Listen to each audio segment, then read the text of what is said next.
Hi అండి. ఇవి ఆన్లైన్లో తెప్పించిన మొక్కలు. వీటిని ఇండివిజువల్గా తొట్టులో నాటే ముందుగా వీటిని కొంచెం ఇనిషియల్ పాటింగ్ చేస్తున్నాను. అంటే ఒక్కో మొక్క ఒక్కో తొట్టులోకి నాటే ముందుగా కొన్ని రోజులు అన్నీ కలిపి ఒకే తొట్టిలో నాటాలనుకున్నామండి. యాక్చువల్గా ఇండివిజువల్ తొట్లు కూడా రెడీగా లేవు.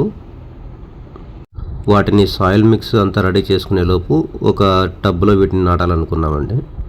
ఈ టబ్లో కొద్ది రోజులుగా మట్టి అలాగే ఉండిందండి. అది తీసుకొని బాగా తవ్వుకున్నాను. అందులో కొంచెం కోకోపీట్ యాడ్ చేసామండి. ఈ కోకోపీట్ వేయడం వల్ల మట్టి తేమను పట్టుకొని ఉంటుంది. అలాగే మొక్కకు కూడా వేర్లు త్వరగా వస్తాయి. అసలు ఆన్లైన్లో తెప్పించిన ప్లాంట్స్ ఈ 5-6 రోజులైనా కూడా ఇంత ఫ్రెష్గా ఎలా ఉన్నాయా అనుకున్నాను.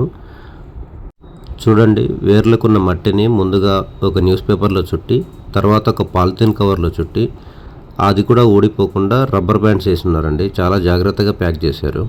అందుకే మొక్కలన్నీ కూడా ఇంత ఫ్రెష్గా ఉన్నాయి. ముందుగా వీటికున్న రబ్బర్ బ్యాండ్స్ ఈ పాలిథిన్ కవర్ అంతా తీసేస్తున్నాను.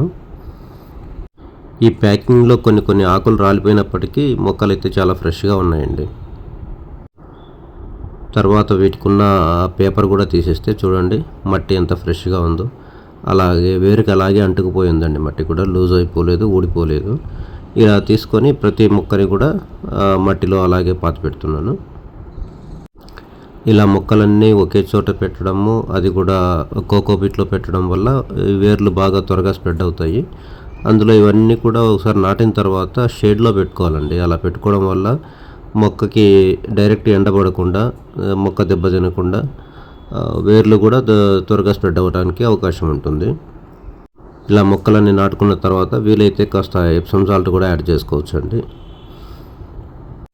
మళ్ళీ పైన కొద్దిగా కోకోపీట్ యాడ్ చేస్తున్నాను. ఇది కాస్త తేమను పట్టి ఉంచుతుంది.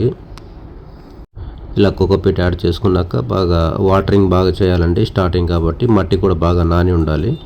మట్టి మెత్తగా ఉంటేనే మొక్క వేరుగా బాగా పట్టుకుంటుంది. చూద్దామండి, ఒక 5 మొక్కలు నాటాము. వీటిలో ఎన్ని బతుకుతాయి, ఇవి ఎలా ఉంటాయి, నెక్స్ట్ రీపాటింగ్ ఎలా చేస్తాను అదంతా కూడా మీకు నెక్స్ట్ వీడియోలో చూపిస్తాను. ఈ వీడియో మీకు నచ్చినట్లయితే లైక్ చేయండి. మరిన్ని ఇలాంటి వీడియోస్ కోసం ఛానల్ని సబ్స్క్రైబ్ చేసుకోండి. Thank you.